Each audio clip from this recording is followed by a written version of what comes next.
اعوذ باللہ من الشیطان الرجیم بسم اللہ الرحمن الرحیم الصلاۃ والسلام علیک یا سیدی یا رسول اللہ وعلی آلک و صحابک یا سیدی یا حبیب اللہ۔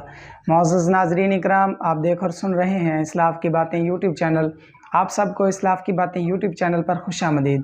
میں ہوں آپ کا میزبان محمد عرفان۔ السلام علیکم ورحمۃ اللہ وبرکاتہ۔ معزز ناظرین اکرام، آج جو ہمارا موضوع ہے وہ ہے شان حضرت علی رضی اللہ تعالی عنہ۔ اسی موضوع پر آج ہم بات کریں گے۔ اس سے پہلے آپ سے گزارش ہے کہ آپ چینل پر نئے ہیں تو جلدی سے چینل کو سبسکرائب کر دیں اور گھنٹی کا جو نشان ہے اس کو بھی دبا دیں، اور ویڈیو کو اینڈ تک ضرور دیکھیں، اور دیکھنے کے بعد لائک اور شیئر ضرور کر دیں، کیونکہ دین کی بات اور اچھائی کی بات جو ہے وہ پھیلانا صدقہ جاریہ ہے۔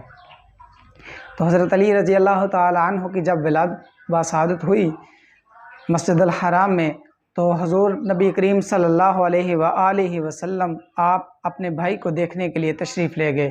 تو حضرت علی رضی اللہ تعالی عنہ کی جو والدہ تھی وہ آپ سے کہنے لگی کہ بیٹا پیدا ہوا ہے لیکن یہ آنکھیں نہیں کھول رہا، جو کہ باعث پریشانی ہے۔ تو آپ صلی اللہ علیہ وآلہ وسلم نے اپنا مبارک لعاب دہن حضرت علی رضی اللہ تعالی عنہ کے منہ میں ڈالا، تو حضرت علی رضی اللہ تعالی عنہ نے آنکھیں کھول لیں۔ اب قربان جاؤں ان آنکھوں پہ جو دنیا میں آنے کے بعد پہلی بار کھلیں تو وہ رخسار مصطفیٰ دیکھیں، وہ والضحیٰ کا چہرہ دیکھیں، وہ نورانی چہرہ دیکھیں جس کے نور سے پوری کائنات روشن ہے۔ تو حضرت علی رضی اللہ تعالیٰ عنہ کی یہ پہلی وہ شان کی داستان ہے جو آپ کی شان کی مثال کہیں نہیں ہے۔ تو حضرت علی رضی اللہ تعالیٰ عنہ نے اپنا بچپن بھی پیارے آقا علیہ الصلوۃ والسلام کی صحبت میں گزارا۔ تو جب آپ صلی اللہ علیہ وآلہ وسلم نے اللہ پاک کے مبارک حکم سے آپ نے اعلان نبوت فرمایا، تو حضرت علی رضی اللہ تعالیٰ عنہ نے ان مسلمانوں میں نام لکھوایا جو سب سے پہلے جنہوں نے اسلام قبول فرمایا۔ تو حضرت علی رضی اللہ تعالیٰ عنہ اسی طرح آپ کے ساتھ ہر جنگ میں، ہر میدان میں، ہر جگہ میں آپ کے ساتھ رہے، تو اور بہت سی داستانیں، بہت سی اپنی بہادری اور شجاعت کی مثالیں قائم کی۔ تو اسی طرح ایک دفعہ آپ صلی اللہ علیہ وآلہ وسلم حضرت علی رضی اللہ تعالیٰ عنہ کی گود میں اپنا مبارک سر رکھے ہوئے آرام فرما رہے تھے، تو نماز عصر جو تھی اس کا وقت گزر رہا تھا۔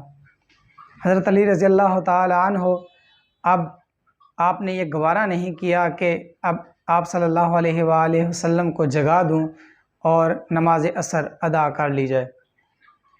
اب آپ کی شان دیکھیے، آپ کی محبت جو تھی وہ حضرت علی رضی اللہ تعالیٰ عنہ کے دل میں کس طرح سمائی ہوئی تھی۔ اب اسی کشمکش میں تھے کہ اب نماز ادا کی جائے یا نہ کی جائے، کیونکہ اگر نماز ادا کرنے کا ارادہ فرماتے تو نبی کریم صلی اللہ علیہ وآلہ وسلم کو جگانا پڑتا، آپ کی نیند میں خلل آ جاتا۔ تو اسی کشمکش میں آپ کی آنکھوں سے ایک آنسو گرا اور رخسار مصطفیٰ صلی اللہ علیہ وآلہ وسلم پہ گرا۔ حضور بیدار ہوئے، آپ نے فرمایا علی کیا ماجرا ہے، کیوں پریشان ہو؟ تو حضرت علی نے کہا کہ یا رسول اللہ صلی اللہ علیہ وآلہ وسلم نماز عصر قضا ہو چکی ہے۔ تو آپ فرمانے لگے تو اب قضا پڑھنی ہے یا ادا پڑھنی ہے؟ حضرت علی رضی اللہ تعالیٰ عنہ عرض کرنے لگے حضور میں قضا کیوں پڑھوں، میں ادا ہی پڑھوں گا۔ تو آپ صلی اللہ علیہ وآلہ وسلم کے مبارک ہاتھ اٹھے، تو قربان جاؤ ان ہاتھوں پہ کہ جن کے اٹھنے پہ اللہ پاک نے ان کی لاج رکھی۔ تو حضرت اسماء بنت امیس رضی اللہ تعالی عنہ فرماتی ہیں کہ سورج غروب ہو چکا تھا، میں نے اپنی آنکھوں سے سورج کو دوبارہ طلوع ہوتے ہوئے دیکھا۔ تو آپ کے جب ہاتھ اٹھے تو آپ نے ایسے ہاتھ سے اشارہ کیا، تو سورج جو غروب ہو چکا تھا وہ دوبارہ اگا، وہ دوبارہ واپس آیا، وہاں واپس اس ٹائم تک آیا جب نماز عصر کا وقت تھا۔ تو حضرت علی رضی اللہ تعالیٰ عنہ نے نماز عصر ادا کی۔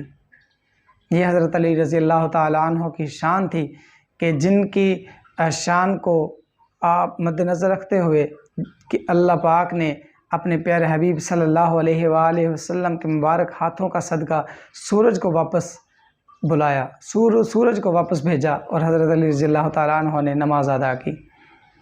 آج ہم بھی حضرت علی رضی اللہ تعالیٰ عنہ کے ماننے والے ہیں، ذرا ہم خود کے ساتھ یہ محاسبہ کر کے دیکھیں کہ ہمارا کیا حال ہے۔